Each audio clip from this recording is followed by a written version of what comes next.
할렐루야. 오늘은 사도행전 12장 1절에서 12절의 말씀을 가지고 기적을 일으켜라는 제목으로 여러분과 함께 은혜를 나누도록 하겠습니다. 그림을 한번 보여주십시오. 여러분, 이 그림을 아십니까? 아마 이 그림을 본 분들도 많으실 겁니다. 이 그림은 기도하는 손이라는 작품입니다. 이 그림을 그린 사람은 마틴 루터가 종교개혁을 일으켰을 당시에 유럽에서 활동하던 가장 유명한 화가로 알려져 있는 독일의 알브레히트 듀러라는 사람의 작품입니다. 이 그림의 배경을 말씀을 드리자면 1409년경에 가난한 젊은 화가 두 사람이 있었습니다. 한 사람은 저 그림을 그린 알브레히트 듀러였고 한 사람은 프란츠 나이스타인이라는 사람이었습니다. 이 두 사람은 굉장히 절친이었고 굉장히 친한 사람이었습니다. 그런데 이 두 사람이 같이 미술 공부를 이제 했는데 둘 다 너무 가난해서 생계 때문에 이 그림을 집중하지 못하고 그냥 이렇게 생계 수단을 하고 틈이 나는 대로 그냥 이 그림을 그려야 했습니다. 그런데 얼마 지나지 않아서 이 두 사람이 이 두 가지 일을 함께 할 수 없는 상황이 되었습니다.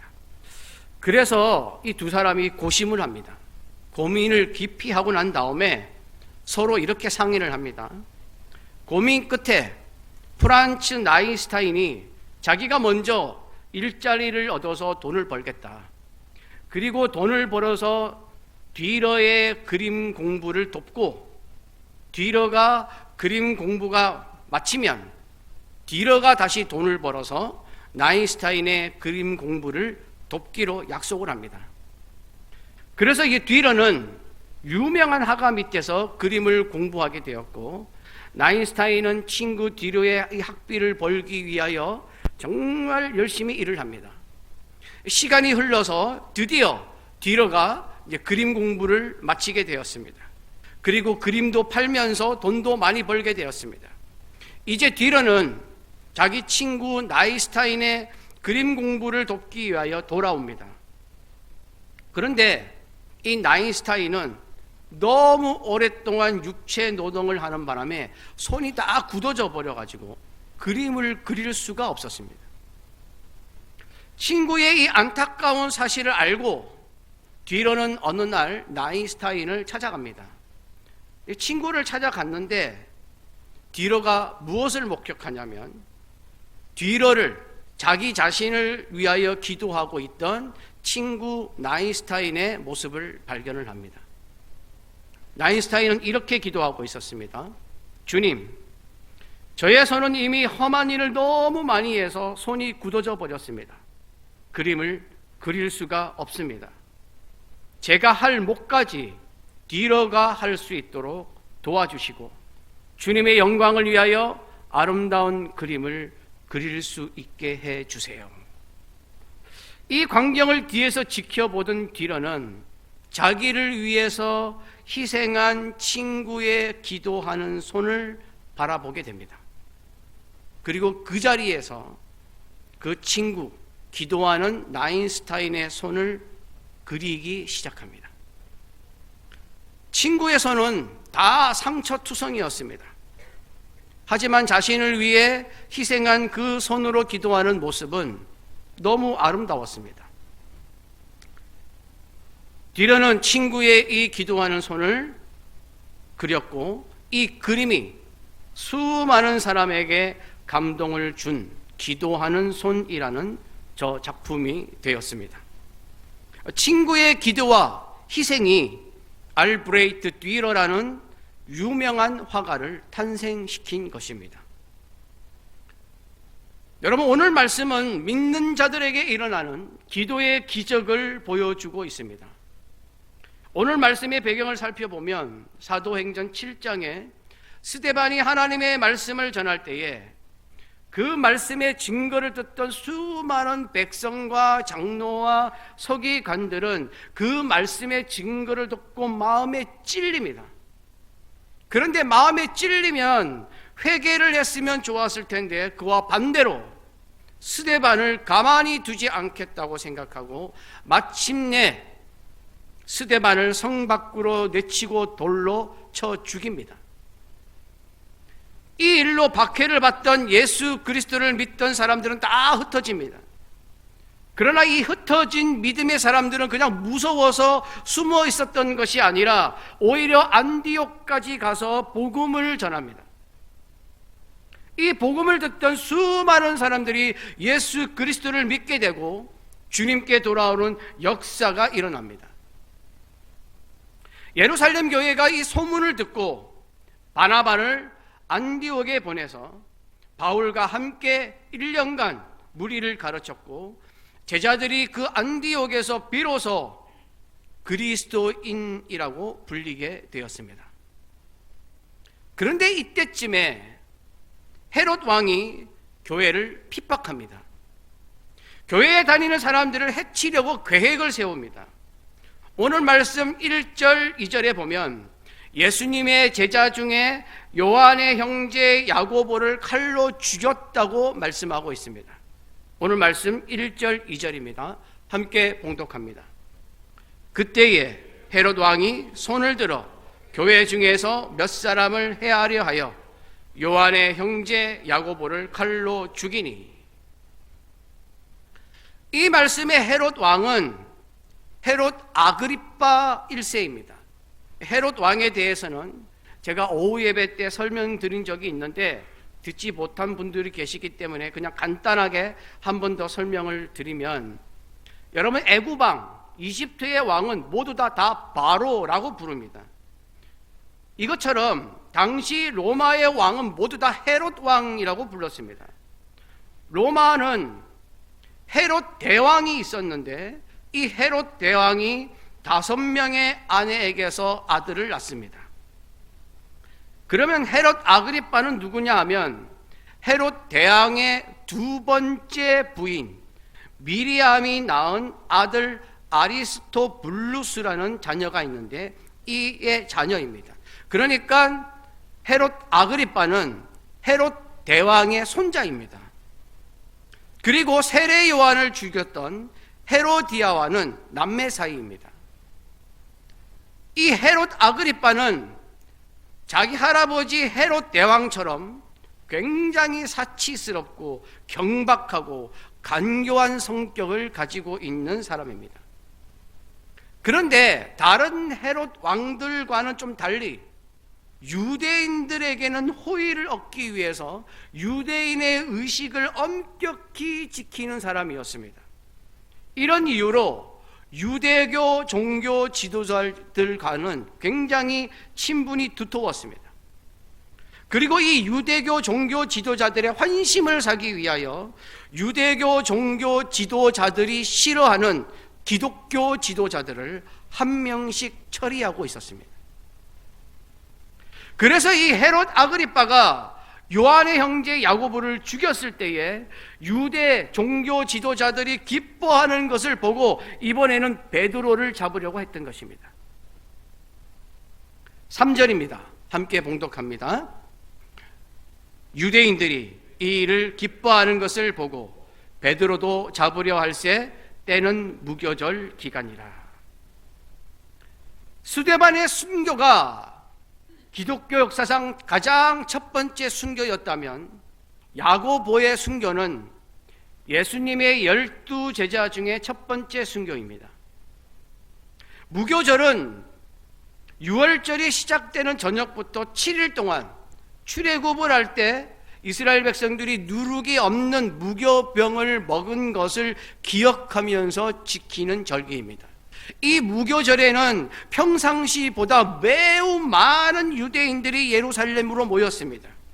헤롯 아그리빠는 이 기간에 베드로를 잡아서 자신의 통치력과 자신이 기독교를 싫어한다는 것을 알리면서 유대교를 믿는 유대인들에게 인기를 끌려고 했습니다. 결국 베드로를 잡아서 옥에 가두고 군사 4명을 한 조로 해서 4개의 조를 만들어서 3시간씩 교대하면서 철통같이 지킵니다. 그런데 이때 기적이 일어납니다.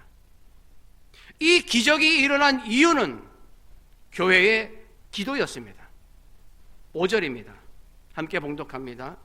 이에 베드로는 옥에 갇혔고 교회는 그를 위하여 간절히 하나님께 기도하더라. 여러분, 하나님이 베푸시는 은혜의 기적은 기도로부터 시작이 됩니다. 기도할 때 하나님이 그 기도를 들으시고 움직이시는데 전능하신 하나님이 행하시면 그 일은 기적이 되는 것입니다.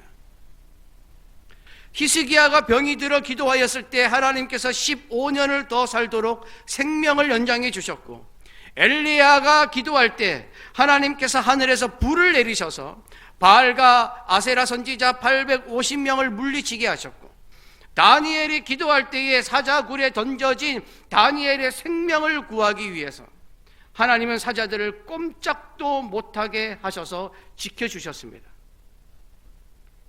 베드로가 감옥에 갇혀서 위기에 처했을 때 교회는 헤롯 아그리빠의 박해 때문에 아무것도 할 수가 없었습니다. 어떤 수단도 방법도 취할 수가 없었습니다.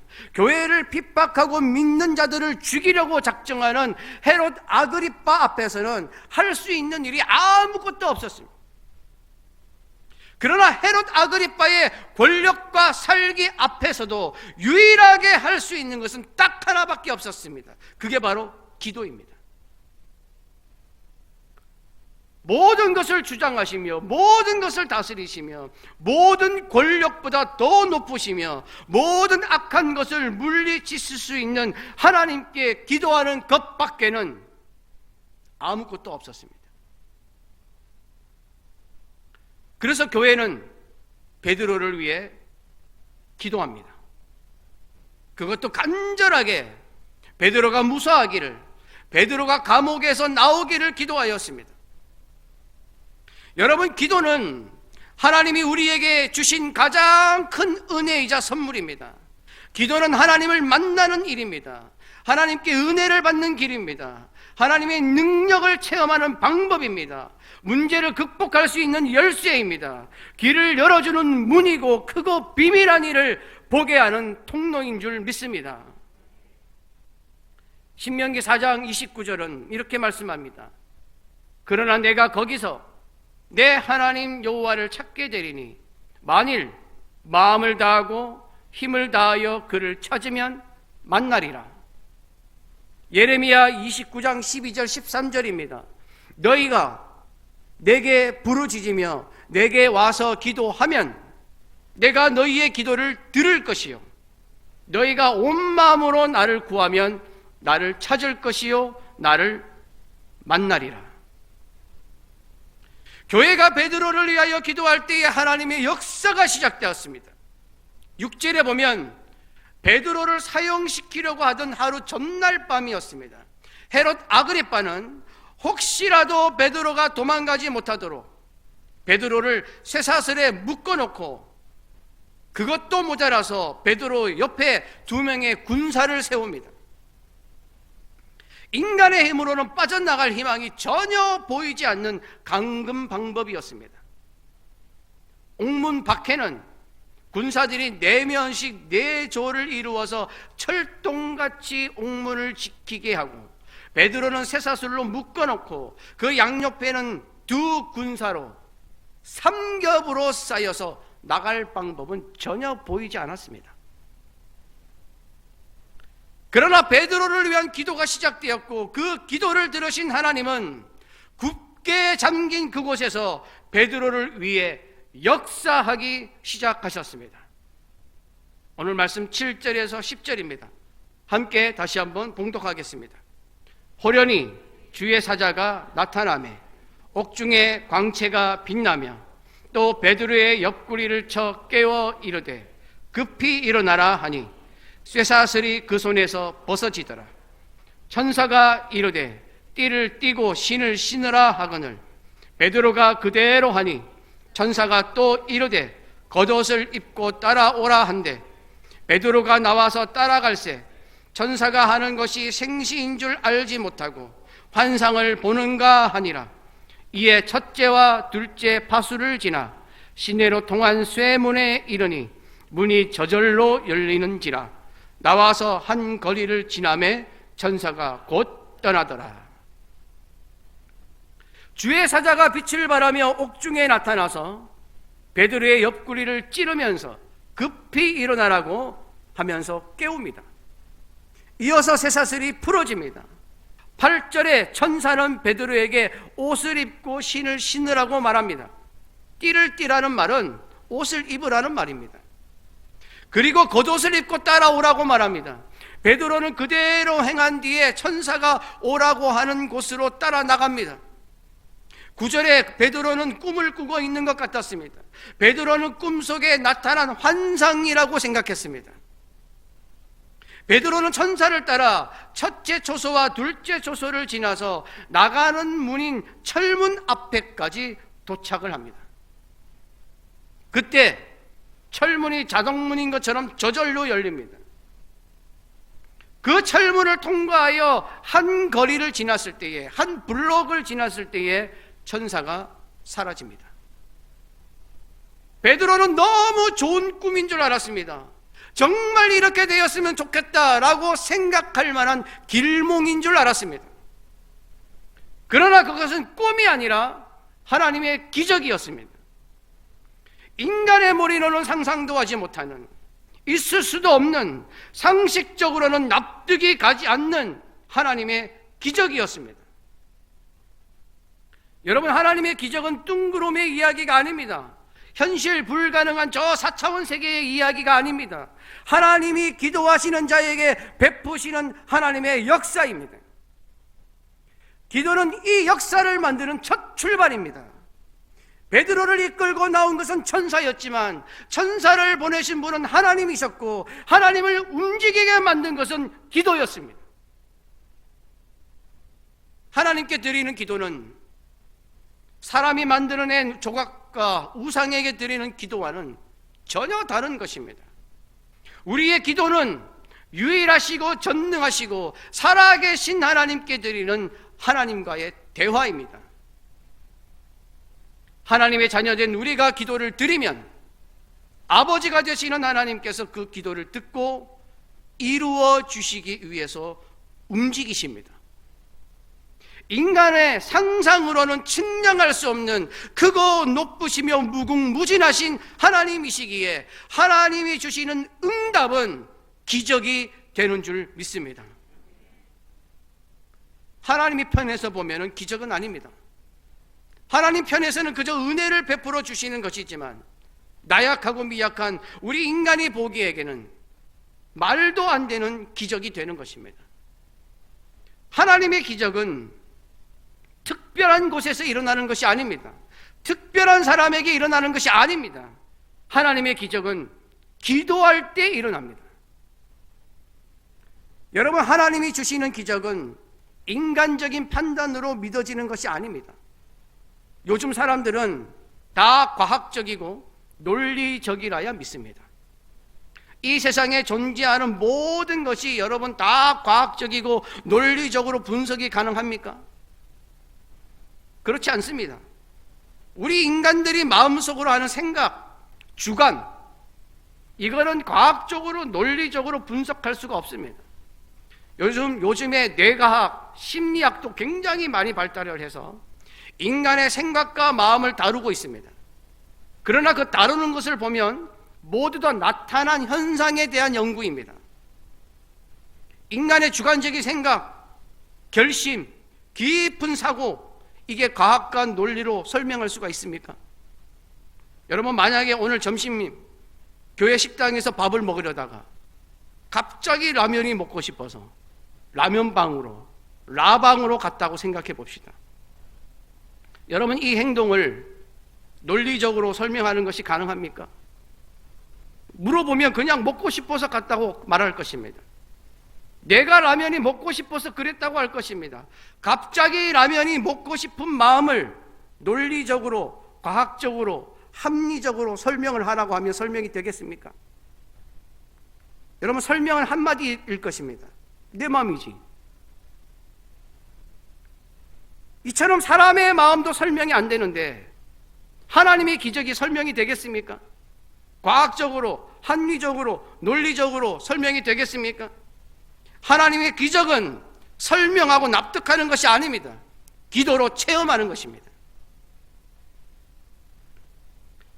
기도는 하나님의 능력을 맛볼 수 있는 유일한 도구입니다. 기도는 나와 세상을 변화시키는 힘이 있습니다. 기도는 믿기지 않는 일들을 일으키시는 하나님을 만나는 신앙의 핵심입니다. 기도를 체험한 유명인들은 기도를 이렇게 말합니다. 미국의 초대 대통령 조지 워싱턴은 기도는 세계를 움직이는 손을 움직이게 한다고 말했습니다. D.L. 무디는 기도는 하나님의 자녀가 가진 가장 무서운 무기라고 말했습니다. 콘스탄티노플의 주교인 크리소스톰은 이렇게 말했습니다. 기도는 무진장한 보고이며 바닥이 없는 광맥이며 구름 없는 하늘이고 폭풍이 불지 않는 대양이다. 이는 뿌리요 기초이며 수천 가지 축복의 어머니다. 여러분, 기도하지 않아도 될 만큼 작은 문제는 없고 기도해도 소용없을 만큼 큰 문제도 없습니다. 기도를 안 하는 것이 문제입니다. 주님을 믿는 사람들이 기도를 안 하는 것은 1000km의 거리를 30cm 자로 재려고 하는 것과 같습니다. 사람의 이 머리카락의 수를 눈대중으로 세고 있는 것과 같은 것입니다. 어리석은 일이라는 것입니다. 기도는 하나님의 위대한 일을 만들어주는 영적인 보화입니다. 하나님의 위대한 일을 보려면 기도해야 합니다.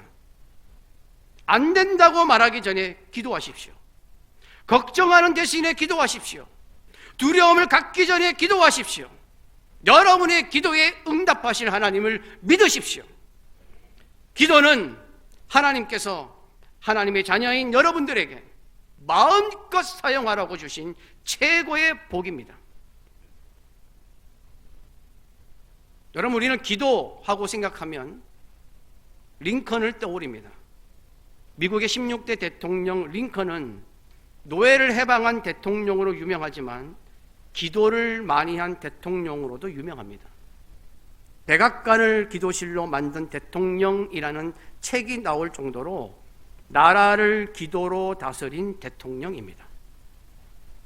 여러분, 링컨에 관한 책이 16,000권이나 될 정도로 많은 사람이 링컨을 연구하였습니다. 링컨은 미국 역사상에서도 지금도 설문조사를 하면 가장 위대한 인물로 꼽히는 사람입니다. 그런데 링컨의 삶을 보면 불행하기가 짝이 없습니다. 링컨은 10세 때, 10살 때에 어머니가 죽습니다. 20살 때 사랑하는 누나가 죽습니다. 23살 때 사업에 실패합니다. 24살 때 의원에 낙선합니다. 25살 때 또 사업에 실패합니다. 27살 때 약혼자가 죽습니다.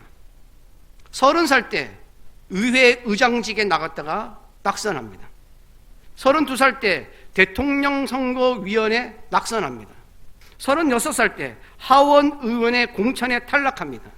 42살 때는 사랑하는 다시 자기의 5살 난 아이가 죽습니다. 47살 때는 상원 의원에 또 낙선을 합니다. 48세 때 부통령 선거에 또 낙선합니다. 50세 때에 상원 의원에 또 낙선을 하고 53세 때는 12살 된 아이가 또 죽습니다. 수많은 아픔과 실패를 거듭한 사람입니다.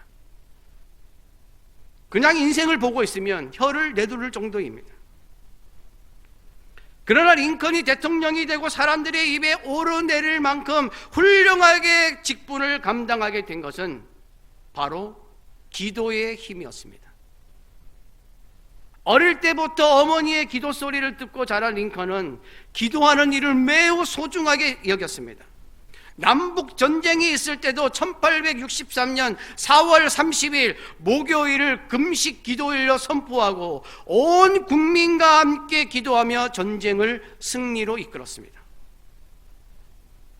어느 날은 당시에 인기 유명 배우였던 제임스 머독이라는 사람이 있었다는데 이 사람이 백악관에 초청이 되었습니다. 그래서 링컨과 저녁 식사를 맛있게 하고 여러 가지 이야기를 나누다가 밤이 늦어버려서 백악관에서 자게 되었습니다. 그런데 자려고 하니까 자꾸 어디에서 신음소리가 들리는 거예요.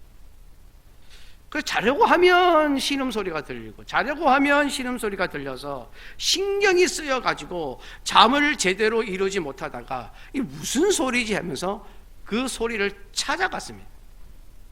그래서 봤더니 그 신음소리가 링컨이 간절하게 기도하는 소리였습니다. 링컨은 전쟁터를 찾아갔을 때도 사령부 막사에서 기도하였습니다. 막사에 하얀 손수건이 달려있으면 링컨이 기도하는 시간이었습니다. 여러분, 기도는 우리를 승리자로 만들어줍니다. 기도는 우리의 인생을 선한 길로 인도하는 능력입니다. 기도는 우리를 지켜주는 방패입니다. 기도는 우리에게 기적을 일으키는 에너지입니다.